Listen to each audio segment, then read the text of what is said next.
In this video, we're talking about whether the recent Rolex price drop, market correction, market crash, dip, whatever it's being called, whether that has actually resulted in a buyer's market or whether that's just talk. I'm sure you've seen this all over Watch YouTube, everyone talking about whether it's a dip, a market crash, or whether it's just a correction. So you have a couple of different perspectives. So perspective one comes from the independent creator, so someone who's a watch enthusiast like this channel, making videos on watches, and that also includes the market and a lot of Rolex talk. The second perspective you see on YouTube is that from a watch dealer. So many watch dealers have their channels, and it's predominantly based on the business behind watches and selling them. Frankly, when it comes to market talk, that might be a little bit more valuable because dealers are the ones responsible for the watch market. And then you have the third perspective that comes from these kind of luxury channels or finance channels,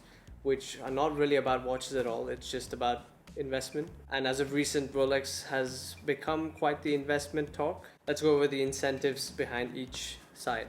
So to start off with independent creators, so creators like me, this channel, many other watch channels on YouTube, we talk about the market and Rolex a lot because it's what everyone wants to watch. And I'm sure there are plenty of you that are tired of listening to things about Rolex and want to see other things in watches. And we kind of agree, but the thing is, this is what gets the attention of most people. So it only makes sense to talk about something that most people are interested in. And that's clearly seen by the trends and views in these particular videos. The other thing is it's also quite fascinating, so it's interesting to know about. So, in terms of independent creators, what is the incentive behind saying it's a buyer's market? Well, there's no incentive other than to reach as many people as possible. That's the only goal of every video being made. There's no point in making a video if people don't see it.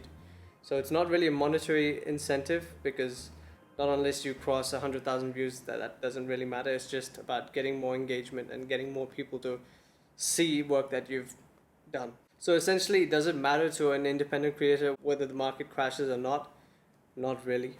There's something to talk about, and as long as you can fill the interest or the gap in interest on YouTube, that's what's important. So in terms of this perspective, is it a buyer's market?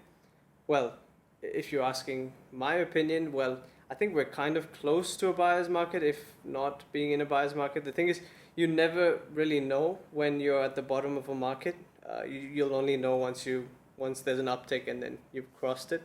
So there's no point in trying to predict the bottom of the market. All information from independent creators generally relies on, it's kind of like a very broad scaled survey or public opinion, because comment sections are that on YouTube, and there's multiple channels, and that kind of, if you cover many channels and then lots of videos across different audiences, you kind of get a good idea of the general public. Now, independent creators also sometimes have more insight in terms of connections through watch dealers or even in connections within the industry that they've developed. There isn't a direct reading on the actual situation, but it's kind of an informed opinion, and that's being shared with everyone.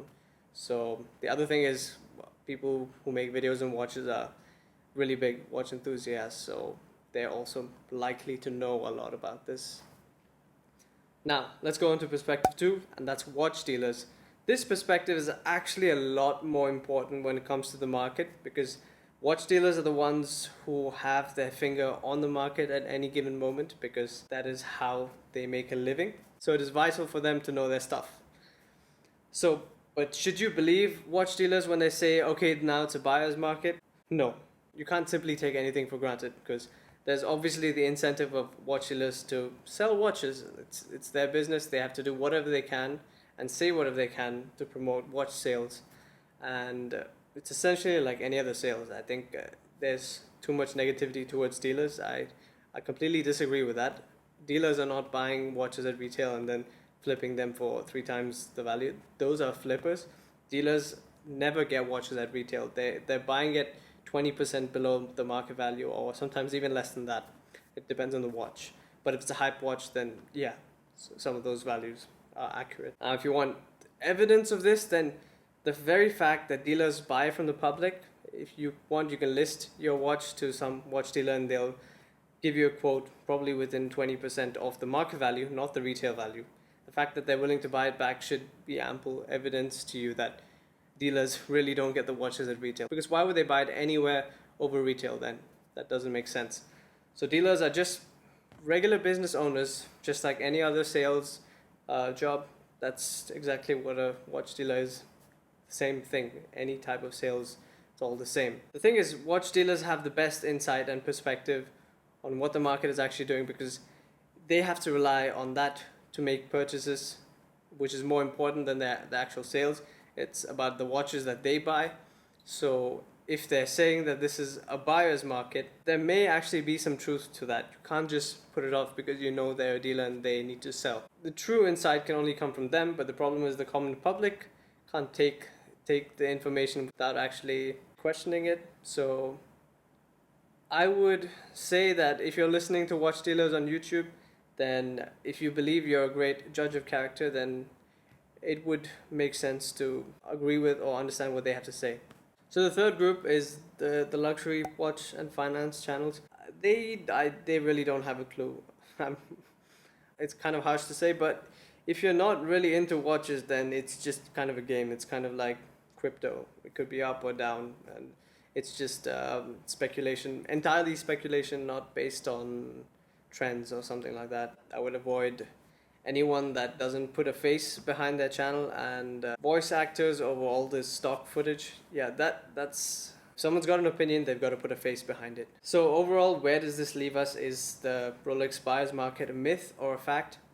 Well, the facts are that the market has dropped significantly since its peak in March. Now, there's a lot of reasons why this could be the case. There's no one particular reason. So when dealers say it's a buyer's market, you really need to see what they're buying. And I think an insight into what dealers are accumulating in stock, that is more important than the actual watches that are listed for sale. So a good way of doing this is to essentially consistently take a look at dealer listings and see what they've got in that's new. The other thing to keep in mind is that when watches are consigned, they don't accurately represent the actual market values. It's essentially like putting up something for sale and hoping it sells for whatever price you listed at. That's not a representation of the market. So the true representation of whether it's a buyer's market is to see whether dealers are willing to buy hype watches and what they're willing to buy it at. And that would give you an idea. And whether they're actually buying many of them or they've stopped buying certain watches. So if they've stopped buying Rolex, that means we're clearly not at the bottom of the market. If they've begun to buy Rolex again, well, we are kind of at the bottom of the market. That would be a good indication. So all of this is not fact. I'm not the creator of the watch market, so you can't directly rely on what I say. But what I can give you is the best information I found, and it's kind of an informed opinion. So I guess that's the best we can do right now. If you like these kind of videos, subscribe. I've got plenty of actual watch videos also coming, and I'd like you to see them.